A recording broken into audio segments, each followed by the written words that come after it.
গাজীপুর জেলা বিএনপির সাবেক সাধারণ সম্পাদক, গাজীপুর আহ্বায়ক আমাদের মধ্যে উপস্থিত হয়েছেন। আপনারা সবাই দেখতে পাচ্ছেন আমাদের রিয়াজ ভাই, আমাদের প্রিয় নেতা এখানে উপস্থিত হয়েছেন।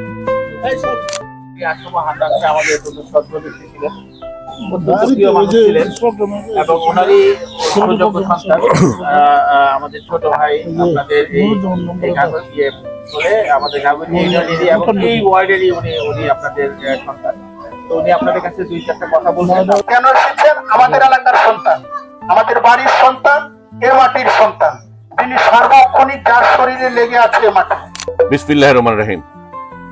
উপস্থিত মা বোনেরা, এইচএসসি পর্যন্ত মেয়েদের পড়াশোনার ফ্রি করে দিয়েছিলেন, এবং সামনে আমাদের সরকার যখন আসবে ইনশাল্লাহ, যদি বিএনপি আসে আপনাদের ভোটে, মহিলাদের কল্যাণের জন্য, মহিলারা যেন পেশার ক্ষেত্রে, চাকরির ক্ষেত্রে, ব্যবসার ক্ষেত্রে আরো অনেক সুযোগ সুবিধা পায়, সেটা নিশ্চিত করা হবে। এই ব্যাপারে আমাদের 31 দফায় আমাদের ভারপ্রাপ্ত চেয়ারম্যান জনাব তারেক রহমান সুস্পষ্টভাবে লিখে দিয়েছেন।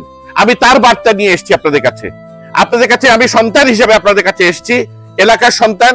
আপনারা যদি আমাকে সমর্থন দেন, ইনশাল্লাহ এই এলাকার আমাদের যে বয়স্ক নারী আছেন, তাদের বয়স্ক নারী ভাতার যে পরিমাণ দেওয়া হচ্ছে, একেবারে দলীয় দৃষ্টিকোণ থেকে, একটি বিশেষ দলের কর্মী, নেতা কর্মী না হলে কোনো বয়স্ক ভাতা দিত না। সেইখান থেকে প্রকৃত যারা বয়স্ক ভাতা পাবার দাবিদার, দুস্থ যারা দাবিদার, সেটা যেন হয়, এটা আমরা নিশ্চিত করব।